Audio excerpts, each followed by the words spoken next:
Bien chers amis de Café Évangile, Dieu a tellement aimé le monde qu'il a donné son Fils unique, afin que quiconque croit en lui ne se perde pas, mais obtienne la vie éternelle. Car Dieu a envoyé son Fils dans le monde, non pas pour juger le monde, mais pour que par lui, le monde soit sauvé. Celui qui croit en lui échappe au jugement. Celui qui ne croit pas est déjà jugé du fait qu'il n'a pas cru au nom du Fils unique de Dieu. Nous terminons ce jour cette belle discussion de Jésus avec Nicodème. Et au fur et à mesure que cette discussion avance, nous voyons comment Jésus centre le message autour de lui-même. C'est lui qui est ce Fils que le Père a envoyé pour sauver le monde, pour rendre justice au monde. Nicodème est parvenu maintenant au centre de la vérité. Tout ce que Jésus lui a dit, il faut renaître d'en haut, il faut renaître de l'eau et de l'esprit, tout ça là, c'est pour dire que c'est lui l'origine de cette nouvelle naissance, de ce renouveau-là.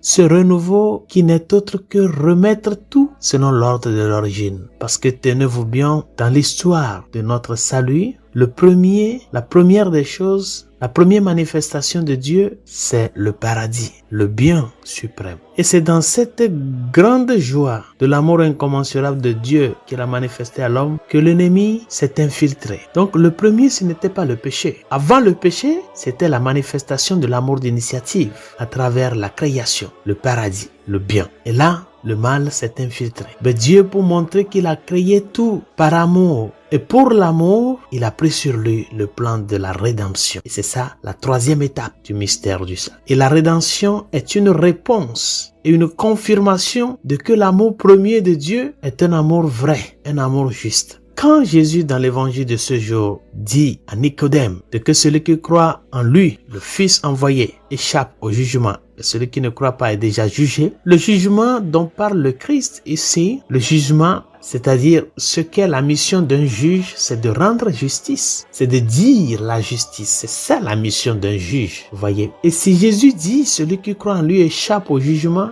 cela voudrait dire que lui qui est venu rendre justice, nous racheter du péché et de la mort, nous arracher des dents de l'ennemi, cet acte-là que Jésus a posé envers nous, c'est le grand acte de la justice de Dieu. Mais pour que ce jugement se fasse effective dans ta vie, il faut nécessairement la foi en ce juge-là. La rédemption, par conséquent, est un acte de justice de Dieu. Et quand nous parlons de la justice, c'est de remettre tout en ordre, nous arracher des mains de l'ennemi et nous remettre sur le chemin de la vie, le chemin du vrai bonheur, le chemin de l'amour. C'est pour cela, chers amis, la foi en Dieu n'est pas une option. La foi est un don et à la fois un impératif. Nous sommes appelés à savoir que dans notre vie, nous ne pouvons pas nous faire et nous rendre le centre de ce que nous sommes. C'est Dieu qui doit être le centre. Nicodème a senti cette nécessité. Il s'est approché de Jésus. Et Jésus lui a dit, c'est moi qui dois être ce centre-là. Parce que c'est pour cela que je suis venu. Il a dit à la femme samaritaine, c'est moi l'eau vive.